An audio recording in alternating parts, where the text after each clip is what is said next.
మానవ మనుగడకు జీవనాధారం వ్యవసాయం. ఎండలు తగ్గి వర్షాకాలానికి ఆహ్వానం పలుకుతూ వ్యవసాయ పనులు ప్రారంభించే ముందు రైతన్న భూమి పూజ చేసి భూమాత ఆశీస్సులు కోరేదే ఏరువాక పౌర్ణమి.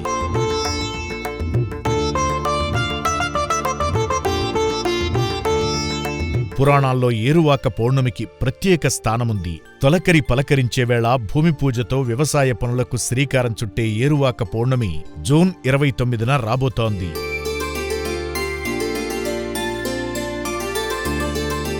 ఈ పవిత్ర దినాన చౌటుప్పల్లోని అమ్మానాన్న అనాథ ఆశ్రమానికి వచ్చి మానవ సేవలో తరించండి.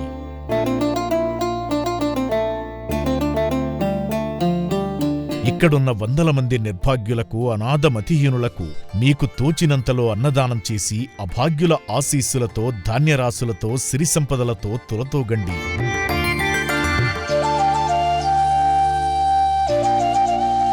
ఆశ్రమానికి వచ్చేందుకు వీలుకాని పక్షంలో విరాళాల రూపంలో గాని, అన్నదాన నిత్యవసర వస్తువుల రూపంలో గాని మీ విలువైన సాయాన్ని అందించి ఆయురారోగ్య అష్టైశ్వర్యాలతో మీ రంగాలలో ఉన్నత స్థితికి చేరుకోండి.